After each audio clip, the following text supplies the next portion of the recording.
rights, his comments on President Kennedy's Civil Rights Bill, and how Mahatma Gandhi influenced his work. For the complete holiday schedule, go to cspan.org. Police, sociologists, and representatives of the Muslim American community discussed the role of local law enforcement in preventing violent extremism. The discussion took place at Duke University's Washington, D.C. campus. This is just over an hour.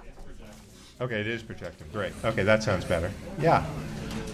Okay, we will start promptly and try to close on time. Thank you so much for coming, to those in the audience. My name's David Schanzer, the leader of this project, and we're here to discuss a report that we are issuing today called The Challenge and Promise of Using Policing Strategies to Prevent Violent Extremism. Very glad to see a lot of friends and colleagues in the audience. I think it's because all of us share a mutual interest in this topic. How do we prevent acts of violence like took place in San Bernardino last month and in Charleston, North Carolina last summer? You know, these acts account for a very small percent of the violence in America, but they generate a disproportionate amount of fear. They undermine confidence in our institutions. They tear our social fabric. They cause a government reaction. Some would say a government overreaction. So it's really in our national interest to prevent these types of acts of terrorism. And I think it's a very noble pursuit that I know many of you are engaged in on a day-to-day basis to try to prevent this violence before it occurs. Before we just dive into the subject matter, I do want to say a couple of quick thank yous. Jeff Harris and Alyssa Dack at our Duke and DC office who put this together. Our research was funded by the National Institute of Justice and the United States Department of Justice. Friend, colleague, and our grant manager, John Piccarelli, is here, and he's been a great person to work with, and I thank him for the support and effort he put in. Of course, the report is the opinions of the authors alone, not any representation of the government, but it's very helpful to have the funding that we received to do this research. Also, Brett Steele from the Department of Justice has been a big supporter as well. My co-authors, Charles Kurzman, professor of sociology at UNC Chapel Hill, a friend and partner on this for many years. We've been working together. Jessica Toliver, to his right, from the Police Executive Research Forum, the director of technical assistance there, has been a wonderful colleague. Our other co-author, Elizabeth Miller, is in the front seat, and Elizabeth did a lot of the interviews and work on this report and did a terrific job. And on behalf of all of my co-authors, I want to thank our guests for being here to comment on the report. We have Chief J. Thomas Manger from the Montgomery County Police Department. We're very honored to have him taking time out of his important duties to talk with us today. And we have Dalia Mogahed, who's the research director of the Institute for Policy and Understanding, which is a think tank with offices here and in Michigan. And she is straight from an appearance on The Daily Show with Trevor Noah. So she is officially the coolest person in the room. Certainly on the standards of any college student, which Charlie and I are very familiar with. And also Dalia and Chief Manger did not participate in the report, and again, they're here to comment on it, but the findings and the conclusions, they're not responsible for them. Let me just make a quick few overarching points, and I'm going to turn it over to my colleagues. So in 2011, President Obama issued a national strategy, which was called Empowering Partnerships with Law Enforcement to Counter Violent Extremism.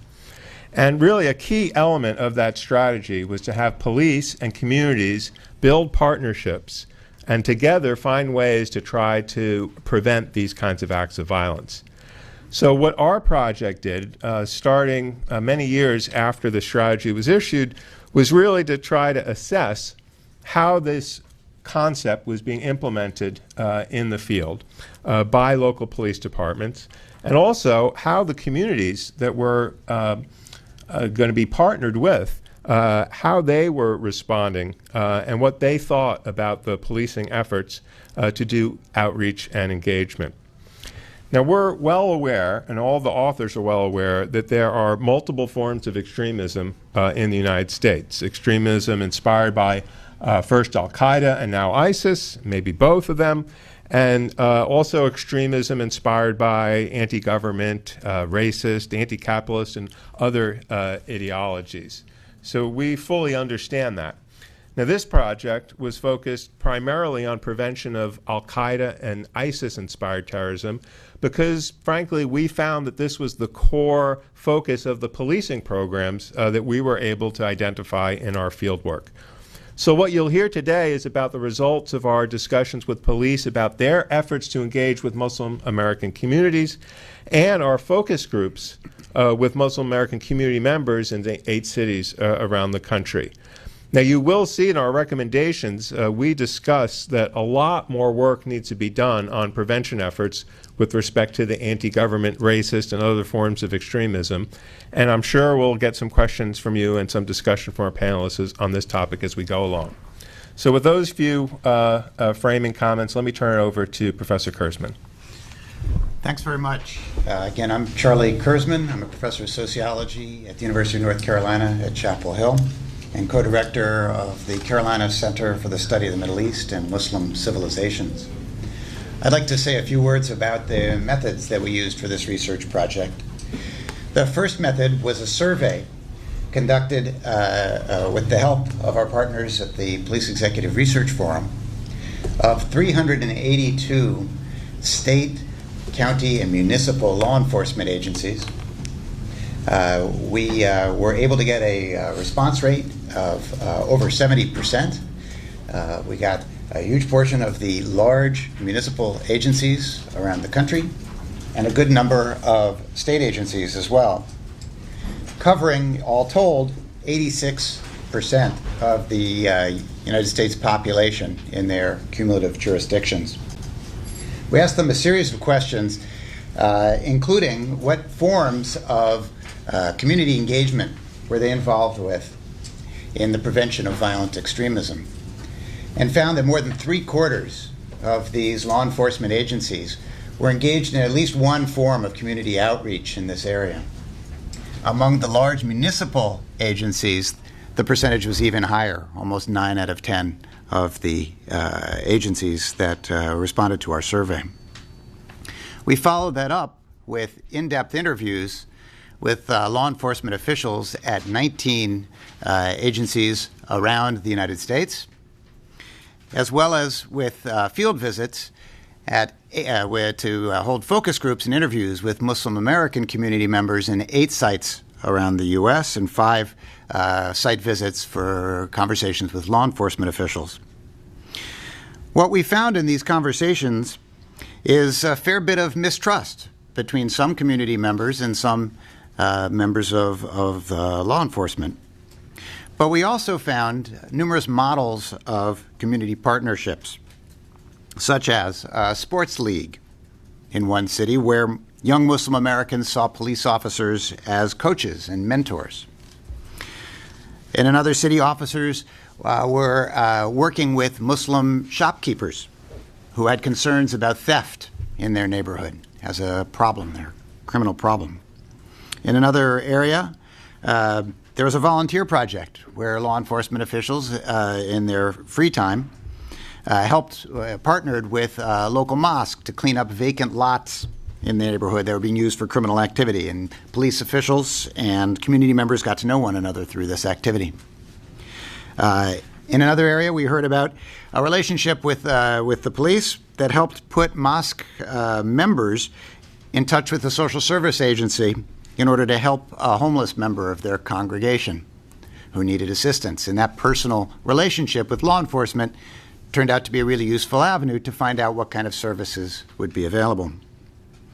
So one of the central recommendations that comes out of our report is that the full range of these kinds of activities and engagements with community members can be a real boon to building relationships of trust, overcoming whatever bad media, bad press, and poor experiences may exist out there and are worth replicating, we believe, in communities and jurisdictions around the country.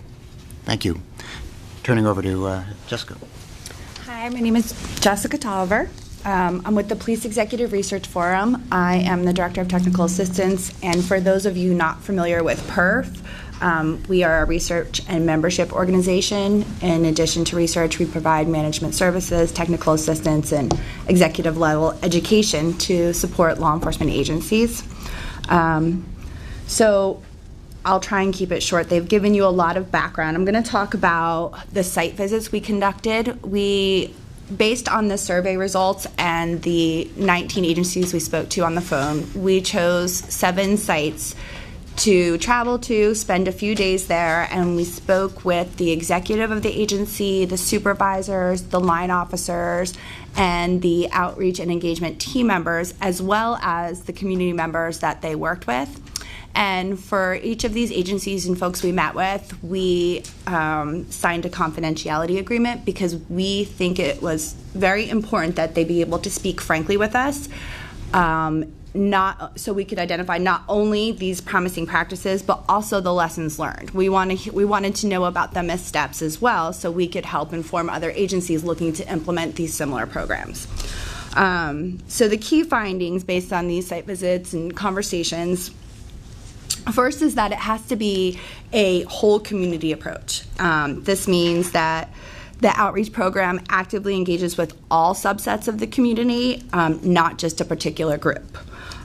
Similarly, this program should address the whole spectrum of public safety concerns and quality of life concerns. So, for example, if you're reaching out to a community and you're having these conversations, you're not just asking them for information, you're offering your services. You're explaining to them what the police can do for you, and hopefully you're introducing them to other government agencies that can help them with quality of life issues. So if there's a problem with speeding near, say, in their neighborhood near a mosque, then you can help them figure out how to get speed bumps in the area, and that's a quality of life issue that will help. You can also help with getting lights installed on a stretch of the street that's too dark and makes them feel unsafe. So these are ways that you can build communication and trust with these community members, showing them that you have an actual interest and ability to help them with their quality of life issues. We also found that cultural competency, of course, is important when first recruiting outreach team members, but what really matters most is personality. So, of course, we say you should have a diverse outreach team, and to the extent possible, it should reflect the communities that you're conducting outreach with. But really, the individuals you choose to be part of that team have to have not necessarily an outgoing personality that's going to, hi, nice to meet you, whatever. They can be shy, they can be reserved. They just have to have a genuine interest in making those connections and learning about the culture and the people that they're working with. Because everybody senses that. And they have to be willing, curious to learn. Tell me about your community. Tell me about your concerns. We really found the most successful team members were those that didn't have any qualms about asking questions and making mistakes maybe, but just so they learn. They're open to learning. They're curious. So our research also showed language training and cultural awareness training are very important.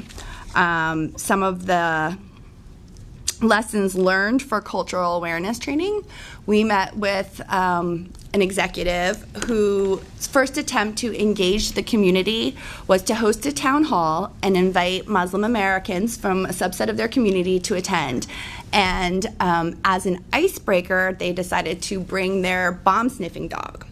Well, dogs are considered impure for this subset of the community, and they were horrified. They didn't want to go near the dog. This did not break the ice. This made everybody uncomfortable, and it was a big lesson learned. If they had done some cultural background, they would have known. There's also another example where a male officer was trying to introduce himself to female members of the town hall audience and trying to shake their hands, not realizing that it's inappropriate to shake the hands of the opposite sex unless you're related.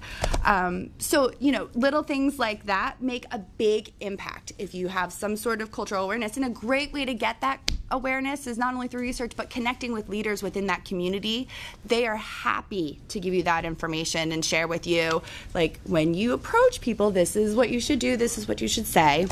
And, a lot of law enforcement agencies don't have the resources to put their outreach and engagement teams through intensive language training, but perhaps you can do key phrases, laminated cards, so that when you approach these different groups, you're showing that you have an interest in learning their language and culture, and this is all I know, but let's talk, and it's a way to introduce yourself. I know I'm going over my amount of time, I'm sorry. I'll just skip to the really, really important one. We found that outreach and the investigations intelligence function of your agency should be completely separate. That way there is no misinterpretation about your intentions. You are there to provide policing services and connect with members of your community. You are not there to get information about potential terrorist attacks.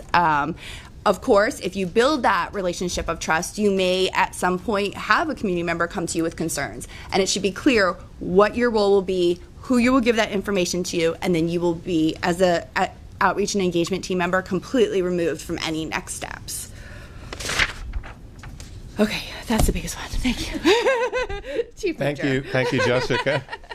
Let me quickly just make a couple of points about our recommendations that we'll turn over to Chief Manger and Dalia for their review.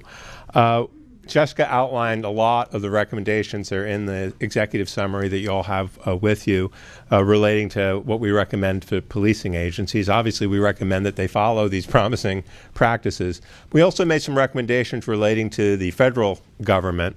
And the first one was that if we're going to take this issue seriously, if we think that policing can really contribute to preventing violent extremism, there needs to be some resources put behind this effort. Police departments have a lot on their plate. And believe it or not, preventing terrorism, which is a very rare event, is not on the top of the agenda of most police departments around the country. It's about crime, violence, drugs, and other problems that face communities on a day-to-day basis. So these outreach and engagement efforts are well supported in many places, but in many places they are not. And I think if we want to really give a boost to this effort, we need to see some form of federal funding for it. Second, we found in a lot of our interviews that while people talked about, the community members spoke well about their police departments and the people that they knew locally, their distrust flowed from a great extent on their interaction with at least some federal officials. And we heard over and over, especially about people's treatment at airports and immigration. Now, we know the Department of Homeland Security has been engaged in trying to iron these things out and get people's names off of lists that shouldn't be. We call on the federal government to redouble their efforts in this regard. You can't have people who, on one hand, are attending meetings with officials and promising their cooperation, their engagement, however we can, and then have that same person go to an airport and then miss their flight because they are held up because of issues that don't exist. That these are innocent, patriotic people, indeed, who the police or other officials have asked to be part of this outreach engagement. And the third recommendation for the federal government is, we do see a void in ideas, training, technical assistance, research relating to how police departments can engage, especially with to try to prevent anti-government, racist forms of extremism. There's an idea that, these are not folks who like the government, so how can we do outreach and engagement with them? But the fact of the matter is everybody comes from a community, and if we are engaging essentially with innocent Muslims to try to prevent violence by Muslims, we can certainly engage with innocent non-Muslim communities to try to prevent those other forms of extremism. And finally, we do make a recommendation for Muslim American communities. We interacted with a lot of them, and we made recommendations at the end, which pretty much said, listen, work with the police. Have an open and candid and transparent relationship. Tell them what you want. Tell them what you don't like. But have that dialogue. Don't put up a wall to start due to past occurrences, maybe historical mistrust. But give them a chance. Work together with them. And if they are willing, and we believe that all the police departments we interacted with are willing to abide by these, promising good practices, and if they don't do it at first, they certainly are learning institutions. Then they will do so in the future, and you can build a relationship that will benefit you in many ways, and then help us with security problems as well. With that, I'm going to turn it over to the chief. Thank you very much. Good afternoon, everyone. My name is Tom Manger. I'm the Chief of Police in Montgomery County, Maryland. I'm also the president of the Major City Chiefs Association. It's an association of the largest 70 police departments in the United States, Canada, and now the UK as well. We deal with the issues that large urban police departments are dealing with every day. And countering violent extremism certainly is, I like the way that it was characterized. It's not at the top of my list of things that I lose sleep over every night, but it's on the list. There are certainly higher priorities for local police departments that we're dealing with, but it is dealing with terrorist activities and countering violent extremism certainly is part of the things that local police departments are now dealing with that, in fact, before 9/11, we really weren't dealing with. We felt that was a federal responsibility. So it was with great interest that I read this research, and I want to focus my comments on the 14 recommendations that start with policing agencies should, because this is my area of expertise. And as I read through, I had thoughts and about each one of the recommendations, and I will tell you that my overarching thoughts were these are great recommendations. Any police department, especially police departments in large urban areas, if they're not doing this kind of outreach, they certainly should be. And the fact that was mentioned that 9 out of 10 in the survey were doing them doesn't surprise me. In fact, it should be 10 out of 10. One of the recommendations was to establish outreach and engagement units. There's really, I have two views on that, and one, you can have a unit that does this targeted outreach. They can be very effective. A great example is the LGBTQ units that some police departments have.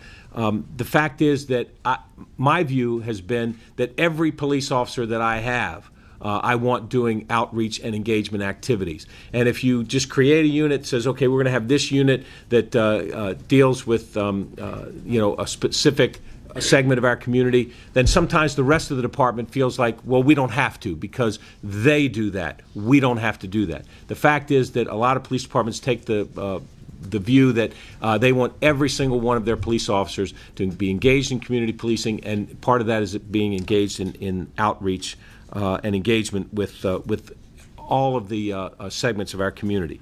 So I don't think there's anything wrong with creating this unit, but you got to make sure that you don't adopt that culture of, okay, well, I don't have to do outreach and community policing because they do it. Everybody in the organization has to be engaged in that. There was another recommendation that talked about don't use the term CVE, don't use the term countering violent extremism.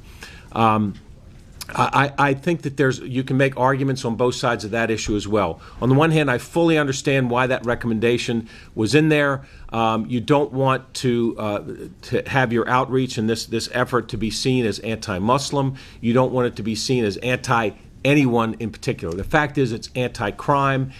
It is pro-safety of our community. So I understand that using that term could make some segments of the community feel marginalized, but in fact, I do think it's important that people know exactly what the goal is, and that is, in fact, to counter violent extremism. It, in fact, is to keep our community safe.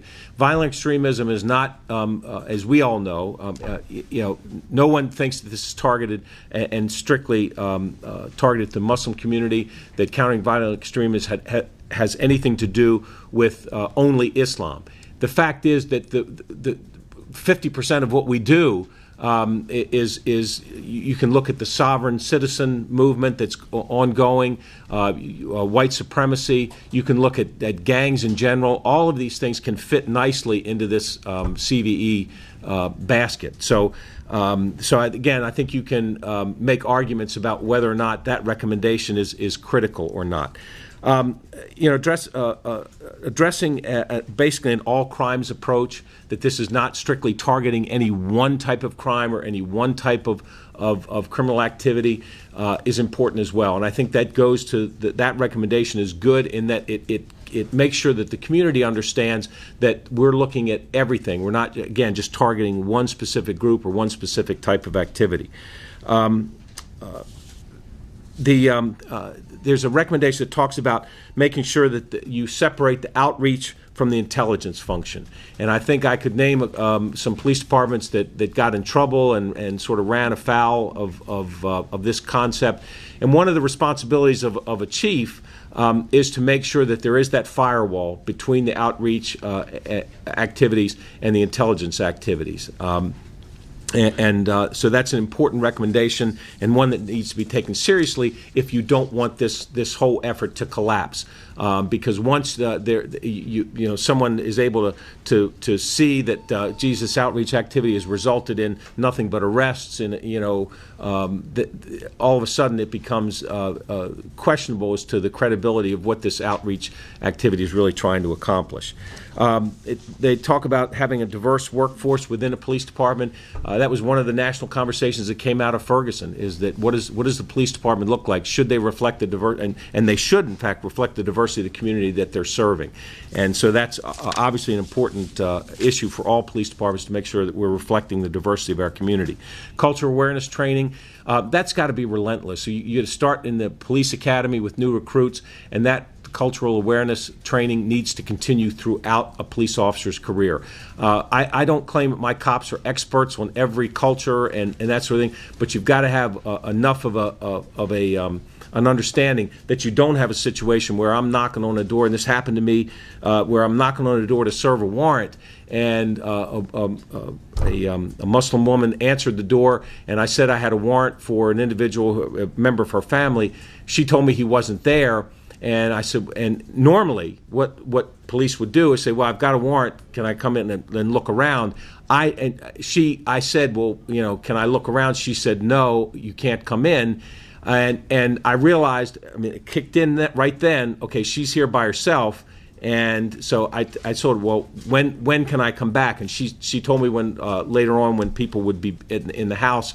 I went back later, and we were able to resolve that. And it could have gotten very ugly then, but again, my cops to have enough cultural awareness training, whether it's faith-based, whether it's or otherwise, to make sure that we're not creating problems when we're trying to do our job. Basic language training, tremendously important. Again, I don't have to be fluent in every language, but at least having some ability to communicate and knowing where I can get the help I need to get translation services right there, right then, is very important.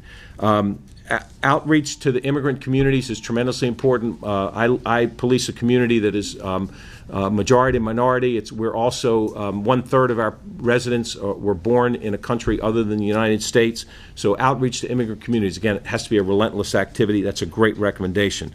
Wide variety of outreach and engagement. Again, you don't want to target one thing or one person or one group. I want to finish by talking about the fact that I felt very affirmed as I read these, because we've got an effort that we have put in place in Montgomery County. It's been in place for a couple of years now, and what makes it what I really love about ours, and this is a little different than the recommendations here, and you may want to consider this, is that our effort is a community-led effort. We are so fortunate to have partnered with Dr.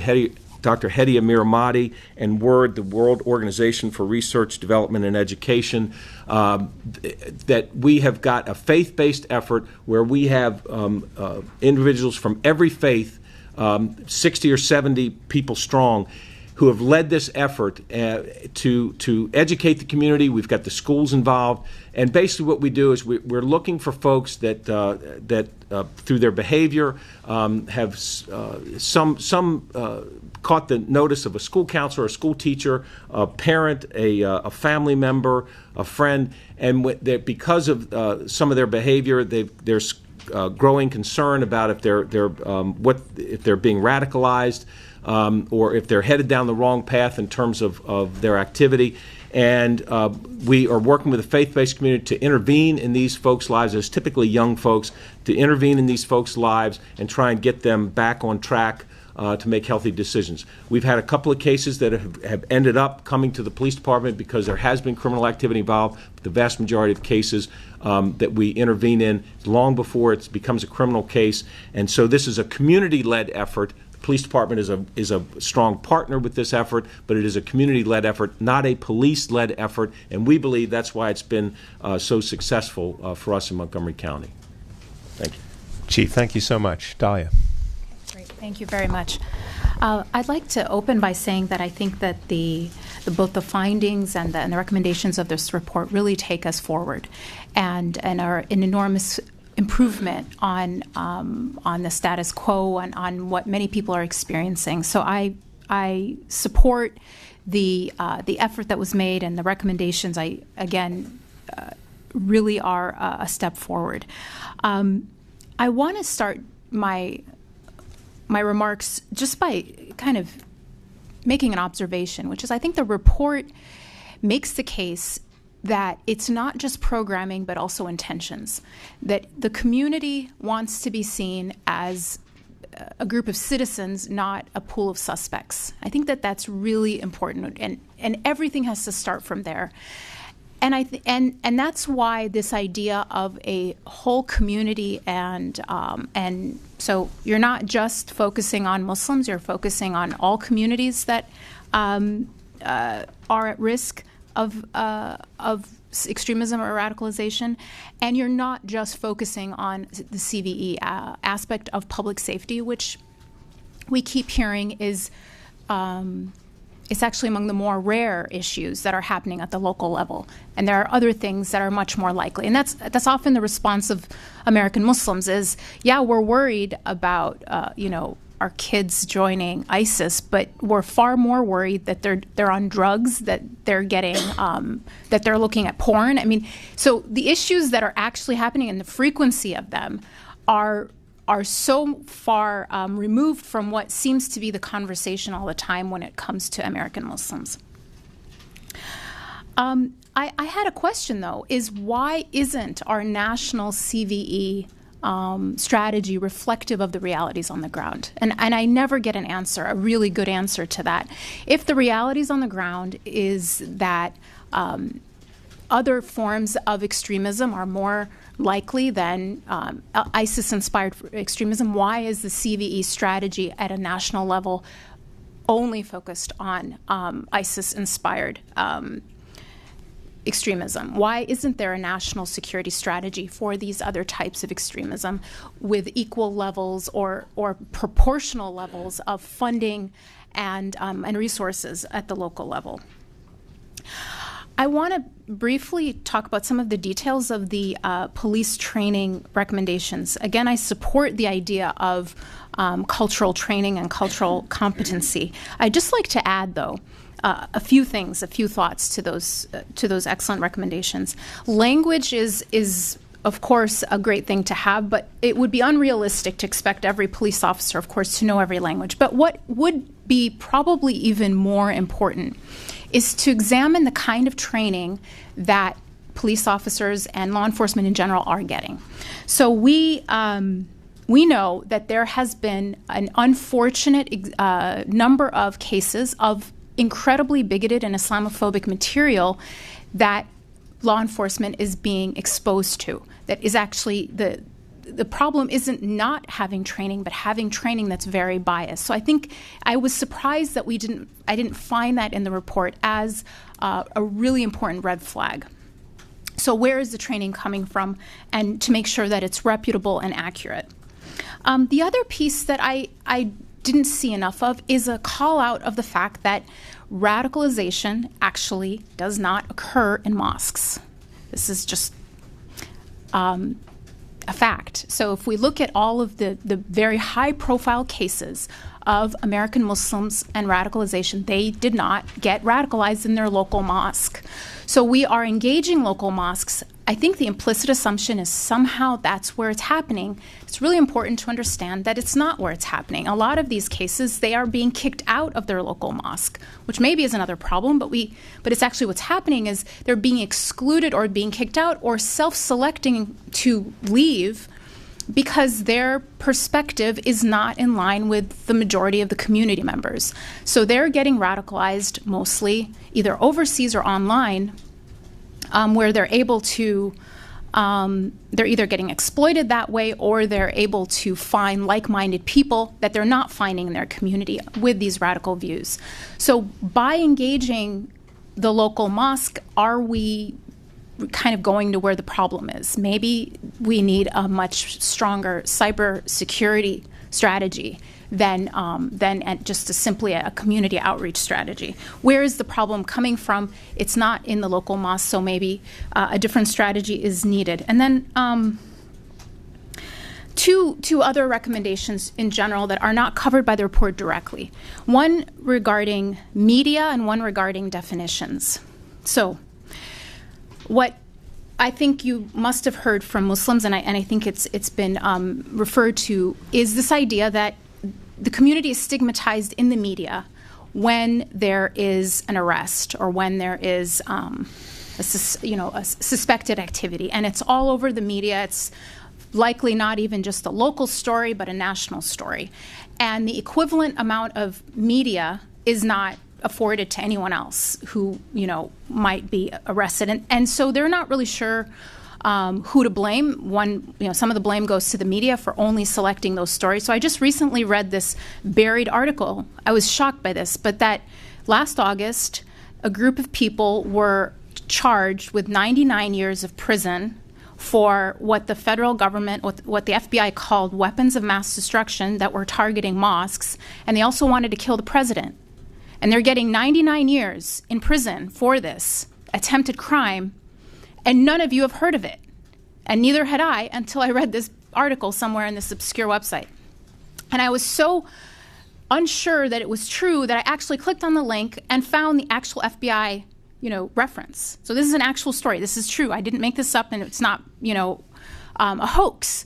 And yet, a story like that, no one's heard of it. And I don't know if it's the FBI doesn't, hold press conferences about stories like this and only about Muslims, but this idea of stigmatization and media outreach and media involvement in Muslim arrests is very problematic. The second thing is just, I think you've heard this from every Muslim you talk to, I'm sure, because I hear it from every Muslim I talk to, which is definition of terrorism.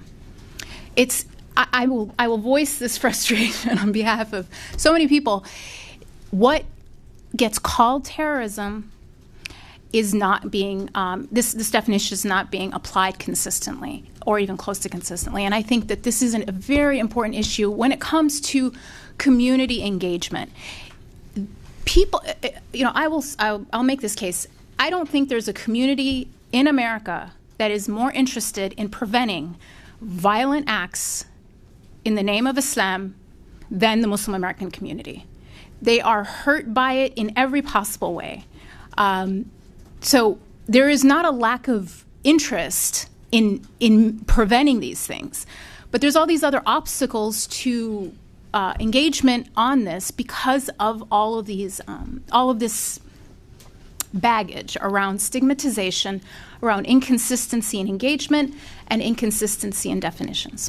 Thanks. Well, thank you so much, Dalia. Yeah, I think the thing to do now is open it up to questions. I know there are members of the media and other officials, so please do us a favor and state your name before you do the question. Jeff has a microphone, so would anybody like to ask? Please, here, right here, Jeff. Jeff, turn around. Hi, Juleka from Next America National Journal. You didn't tell us the number of civilians that you spoke to or any data about the civilians. So if you could run through, you told us about the police departments and all of that, so it would just be good. Charlie? Yeah, sure. So we did focus groups in 8 cities around the United States. Each of those visits lasted 2 or 3 days. We spoke to roughly 24 or more in each city. Focus groups ranged from 3 to 8 people. In addition, we had conversations outside of the focus groups. This was not a nationally representative sample. The idea was, as with focus groups in general, to get conversations going that can juxtapose different perspectives. And we made sure to include people who were of different ethnic, racial backgrounds and different generations of having come to the United States, men and women in different age groups as well. What percentage were Muslim Americans? These were all Muslim American groups. This is within Muslim American communities, yes. I think also on our police site visits, sometimes different police departments did arrange for us to interact with some of the top leaders that they were working with. We went to 7 agencies, and we met with between 15 to 30 because we spent 3 days at each site. And each night we would try to go to an event. So we would speak with people at the events as well as one-on-one interviews during the day that were arranged for us.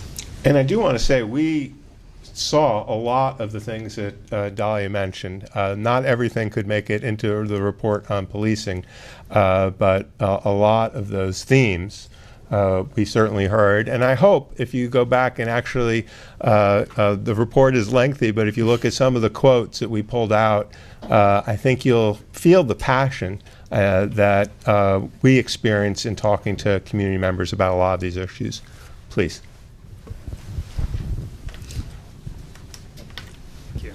John Schanzer from the Foreign Service Institute. Thank you for the report. 2 quick questions. One for Dalia. I don't think you finished your thought about the definitions problem. At least I didn't understand what you're pointing to on the other side of that, where the lack of consistency is. So if you could please elaborate on that. And then for everybody, from the chief as well as the members of the research, one of the things that I've I'm not in the law enforcement side of this, but I encounter people, and one of the things that I've been interested in is how do you do prevention, and which is the whole purpose of what you're talking about. And it seems to me one of the crucial aspects of this is getting, as you said, Chief, to people before they engage in actual criminality, right? Because once they're in that world, then everything comes down from law enforcement. And yet, certainly, I think one of the common conceptions in the community, certainly Arab community and I think Muslim communities broadly, has been that things tend to that law enforcement tends to direct things towards criminality, if you will. In other words, to a place where you can get convictions, thereby stopping, say, terrorism, as opposed to preventing things before they actually happen. So, Chief, you mentioned that this is something that you try and do on a really regular basis, and I'm wondering what you all, in terms of your research, have found police departments and other law enforcement people, including the FBI, doing to try and stop and redirect away from criminality in ways that are actually more productive. So, thank you. Okay, so I'll start with what or I'll elaborate a little bit about consistency of definition, that we have to apply the definition of terrorism consistently across communities. And the impression that many American Muslims have, and I think is quite accurate, is that, the going definition of terrorism, at least in sort of public discourse, is a violent act committed by a Muslim. And when other people commit violent acts in the name of some other ideology, it's called lots of other things, but not terrorism.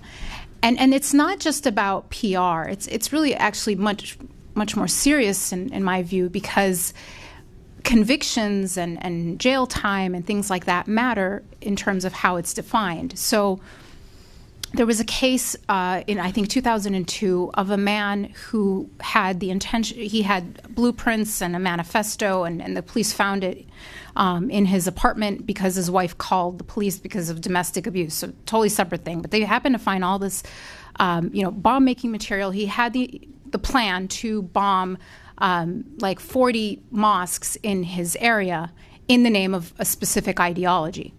And he was charged with a hate crime. Hate crimes and terrorism have very, very different, consequences. So the issue of a definition that we come up with, that we agree on, and that is applied consistently, I think is really important. There's 12 years ago, I sat on a task force that was trying to deal with gangs, and we developed what we thought at the time was a pretty comprehensive strategy, and it was prevention, intervention, enforcement. And of course, the police have the enforcement side, but what our philosophy was that if we were dealing with enforcement issues, then prevention and intervention had failed, and that's where we really needed to make our investment. And so I think that the prevention piece of this is tremendously important. And you can interview 100 people that are that are living in a prison somewhere and talk to them about what got them there, and you see what at-risk issues they dealt with, whether it was that caused them to join a gang, to cause them to get involved with drugs and and drug abuse, to cause them to commit suicide, so investing in our community partners, and schools are number one on that list, to try and deal with some of the mental health issues and some other things that if we can intervene early in someone's life, look at the behavior, catch a red flag somewhere, and think, let's put some time and effort into trying to get this individual back on the right track.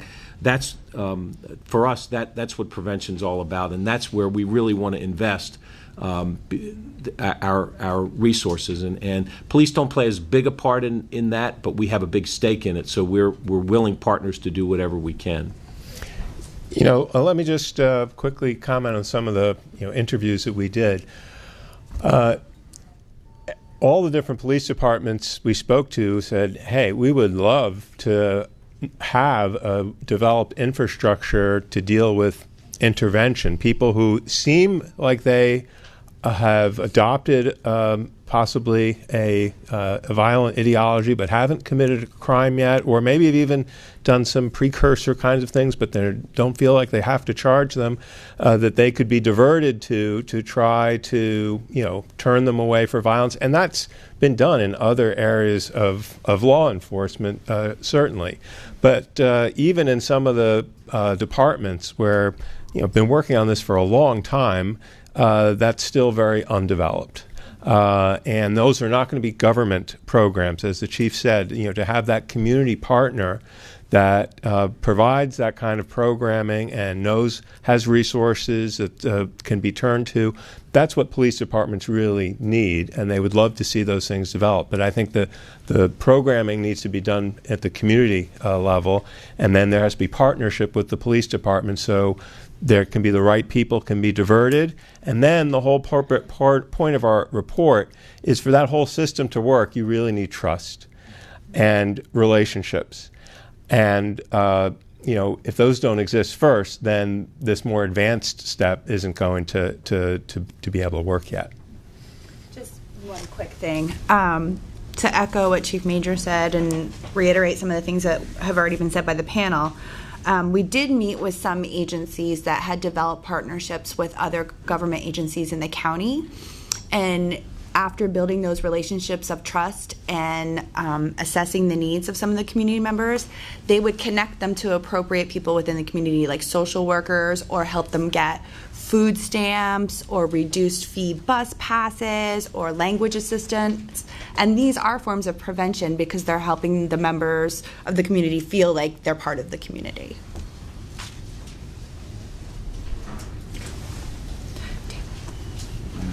Okay. My name is Samara Khan from Muflihon. Community policing is a concept which has existed for many years, right? Decades even. And it's not just about outreach done by law enforcement. It has several other principles with it, and it also requires adjustments of how police departments are structured. And again, the basis of it also has an assumption of geography. It is geographically focused and how the relationships are built. Given the reality of how the Muslim population is distributed across the country, and where we do have numbers where even in violent extremism, a lot of the recruiting is happening online. In your research, did you find what principles of community policing, at the very core of it, have to be adjusted, improved, or changed to actually meet the needs or the concept of violent extremism or the way recruiting is happening for violent extremism? Because a lot of these recommendations are just about better community engagement. Well, I think the chief got to one of those issues in terms of structure in his comments, and I'll certainly let him reiterate that, is that because most Muslim communities there are not large concentrations, it is much more diffuse over geographic area. That's, I think, one of the reasons that led us to the idea of, outreach specialists that were not, people who had assignments for a particular precinct. That said, it's good if you can spread the philosophy across as many people within the Bureau. And I just want to point out, we started with the whole idea of community policing, and it's in the title of the report, and we did, start by looking at the literature and the tradition of community policing, and certainly felt that it was a model that could have applicability to this problem. Let me turn over to Chief. I don't know if Jessica wanted to comment on that either. A couple of reactions to that. But one, I absolutely agree that what Dalia said was that radicalization is not occurring in mosques. I'll tell you where it's occurring, and I'm not talking about just this is not unique to Muslim. Any radicalization, whether it's white supremacy, sovereign citizen, you name it, it's going on in a basement somewhere, in a bedroom somewhere, with the individual sitting in front of a computer. That's where the radicalization is occurring. And in terms of the community policing, it has been around forever. Community policing is not a program; it is a philosophy, and there's two cornerstones. One is community outreach, community engagement. The other is problem solving. So you identify a problem, and you've got to come up with a solution. And one size does not fit all for any problem nor any community. So I think that police departments need to be adaptable, they need to be flexible, and they need to be creative in terms of how they approach these problems. And if you want to just pick the problem of countering violent extremism, again, one size does not fit all. You've got to be adaptable, flexible, and got to react to the issues in your particular community. Charlie. There's a couple points. This long tradition of community policing has many different strands to it, and I think you're referring to some of the strands that we didn't make a large reference to in our report. One being, for example, community oversight of law enforcement and government agencies. Another, though, is that if radicalization is occurring in front of computers, still face-to-face interaction remains hugely important in improving relationships between law enforcement and communities on a whole host of issues, and remains important. And that side of community policing, the face-to-face side, may not catch every single instance of potential violence. There will probably still be violence in the world, even if community policing is fully adopted as a philosophy. But it's good in its own right, and that's what we're seeing, is the building of trust among communities, between communities and law enforcement is a good thing in its own right, regardless, even separate from isolated instances of radicalization. And I don't think community police officers are going to necessarily be having the face-to-face with the young person in front of the computer. That's not the idea. That person has a family, that person goes to work, that person interacts with others in the community. I think what you're trying to do is create an early warning system And to have that kind of early warning system, you have to have broad reach into to the innocent people, and that is the case of community policing that's been applied to other forms of violent crime, gang violence as well. The community police officers are working with, non-criminals, community leaders to build those kind of programming, trust, outreach, and to then use that to reach the more difficult to reach elements of the population. I think we had somebody who was very interested in asking a question back there. Sure. Mehreen Farouk, a senior fellow at Word. First of all, I want to thank you all, David, Charles, and Jessica. I'm very much looking forward to the report, and I commend you for this great effort. It's been a long time coming, and thank you again, Chief Manger, for the great mention. So the question that I had was, in terms of preventative policing, as we've been discussing, this is not necessarily a new concept. We've used it in gang prevention efforts and so on, but it's sort of a new twist to apply it towards CVE. So in a lot of our trainings and our engagements with communities, with police, we find that, training individuals on how to identify vulnerable individuals, understanding what the various potential risk factors of violent extremism are, this almost requires a cultural shift, particularly within law enforcement, to kind of get in touch with the sort of social work aspect of their job. So I was wondering if that came up in your interviews and in the focus group discussions, if you can talk a little bit more about that, because as Chief Manger may be able to speak towards, we've been able to implement a social worker directly in Montgomery County Police Department, which I believe has been instrumental in improving community policing and especially in CVE efforts. So is that something that you would recommend that could be applied in other jurisdictions? Would you recommend greater funding to support that type of work? So any thoughts on sort of expanding and pushing that needle in that direction would be great. Sure, Jess. I'll just comment on what we heard from our interviews, and that wasn't me. That goes back to our recommendation about picking the right people for the outreach and engagement team, because it has to be folks that do have that ability to connect with people and realize that the social work part of it is so important.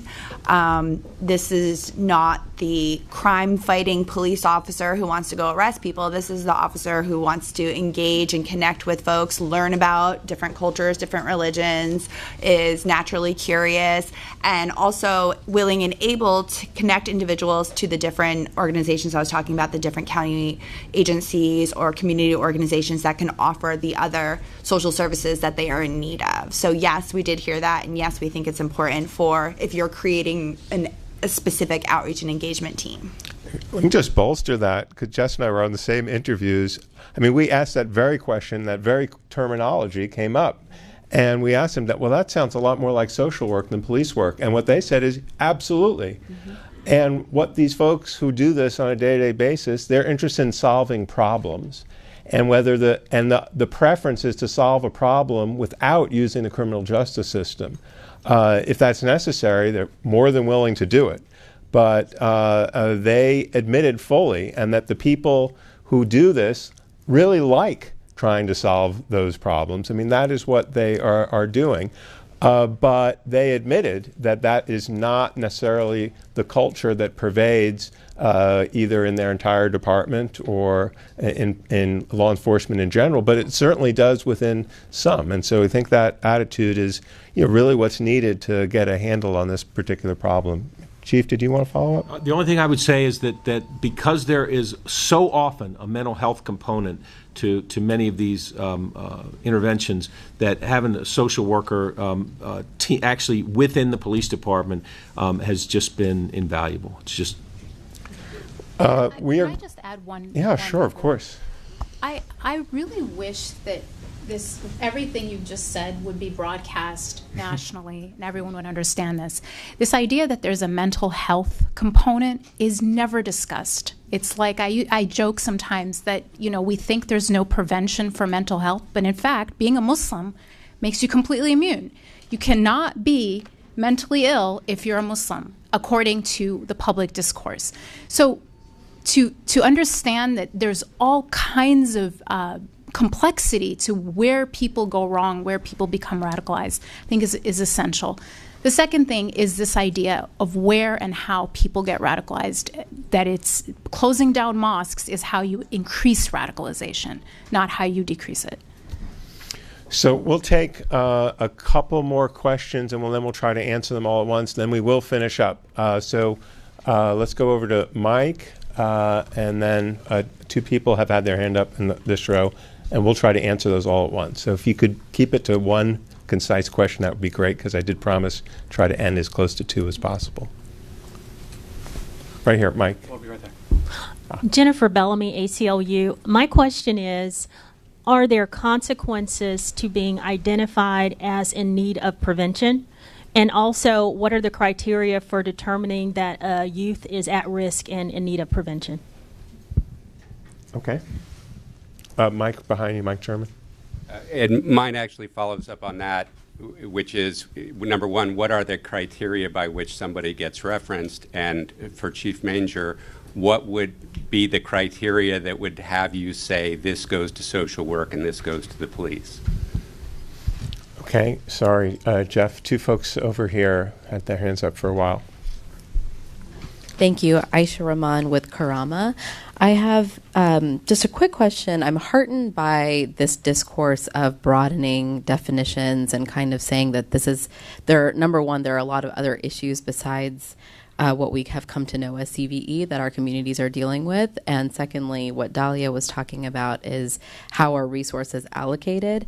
And my question is, the very first recommendation that you have for Muslim communities is that we should comply with law enforcement. And I'm troubled by this recommendation because as an advocate working in this field, I have always heard so many stories that I could spend, the next 20 minutes on of how Muslim communities, in fact, have reported incidents or suspicions or whatnot to law enforcement and have always complied. So I want to know, where did that recommendation come from? What evidence do you have to suggest that Muslim communities are not, in fact, complying and working with law enforcement?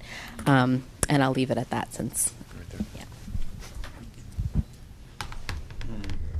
Hi, I'm Daniel Tutt with Unity Productions Foundation. My company offers training in cultural competency to police departments across the country. And Eric Holder made a reform at the level of trying to tackle these bigoted trainings. And I'm wondering if you think that reform has been effective. The issue is that there's two types. There's cultural competency and there's counterterrorism. It's in the category of counterterrorism where the bigoted stuff happens. The CVE stuff since Obama is very fine for the most part, but it's really former veterans and military officials and former Marines, people that went to Iraq, that are giving those trainings and that definitely have an axe to grind with Islam. How do we tackle that? If that's my question, because they're still happening. All right, let's see if we can cover a couple of these.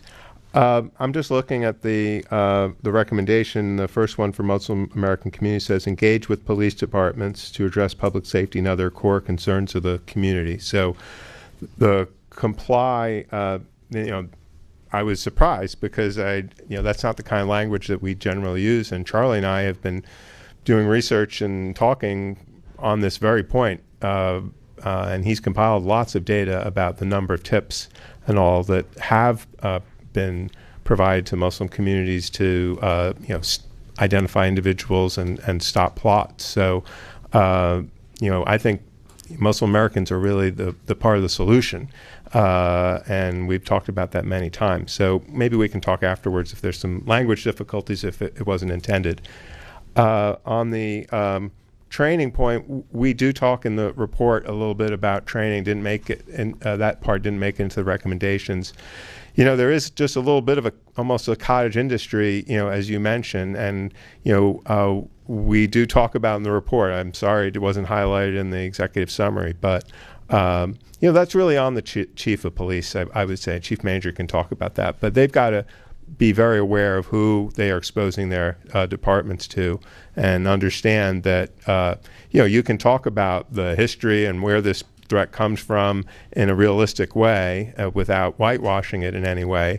But you can also do a lot of damage with that kind of training that is so biased. And we recognize that. We saw examples of communities that complained bitterly about that. And you're right, it can come, this can come from even a former police officer as well. So that's on the police departments to make sure. We do say in our report that one of the ways you can mitigate that is to vet any sort of training with some of your community members. Have them take a look at it.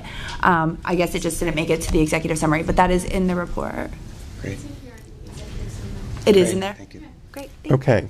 Chief, did you want to talk about the whole question of how people might be ID'd for prevention and if there were consequences for that? I was trying to make notes, trying to answer every question, and I've got notes for all of them. Whether an issue goes through to the intervention strategy or whether it would go over to where we would initiate some criminal investigation has one thing: it's behavior. I mean, what is the behavior? What is the action that has caused this to come to our attention? That someone has brought it to our attention, and typically, I mean, we've had actually very few that the first. Where the case was brought to the group's attention was already a criminal matter, and very few of them actually end up that way. Most of these do go down the prevention and intervention path, and it all has to do with it. Was the kid involved in a fight at school, and he said some things that caused people to some alarm because of some of the things that he said. Those would not go to law enforcement. I mean, assuming that the fight's just a typical fight in a school. When it comes to our attention that an individual has not only gone to several websites and talked at school with his friends about how he's making these bombs in his house, we through some way we find out that he's actually purchased bomb-making materials, well, then it might end up going to the police first for investigation. But those are fairly rare. In terms of the training, great answer. I mean, first of all, most of our community training we get from the community. We don't just go to some guy who says he's an expert, and bring him in. It's typically we have Montgomery County. We have blessed with great community partners, and we actually will go to the community, get recommendations from them, or we have people who offer to come in and do the training. In fact, if I took everybody who offered to come in and train do you know that there's not one problem in our world that cannot be solved by better police training? I'm convinced of that. But we get people all the time saying, we can come in and help you with the training. So we actually take advantage of those, and we vet the training and do invite community members in to give their evaluation of the training. And what we find, and I could go on forever about this, but what we find is it's like you get an individual say, "Oh, well, that was good, but I could do better," and so we end up, But I think we're in a pretty good place with that. I just want to contrast that approach of looking at behavior versus, racial profiling, which we've been hearing about in different places, and contrast it with some of the approaches that we've seen and read about overseas, and primarily in Europe, where that alarm bell is sounded not because of behavior, but because of, say, increased religiosity, and to really underline the point that is a bad way to find someone who's prone to extremism. That when you look at the people who carried out the Paris attack, if that's how you were going to find criminal behavior or someone who's getting ready to do a major terrorist attack, you would have never found those guys because they were not particularly religious. If you look at their behavior before their attack, they were doing the opposite of what you would expect in terms of religious Muslim. So I really want to congratulate you all on this report and focusing on the idea of what we would look for in any criminal investigation, which is criminal behavior rather than an imagined profile of what a terrorist looks like. Okay, I think we're going to end there. I want to invite everybody. We have some coffee, cookies to a reception. If you will go past the elevators and Barrett just left, you'll see the Duke and DC office. We'd love to continue the conversation there. Thank you to our guests and for all of you for coming today.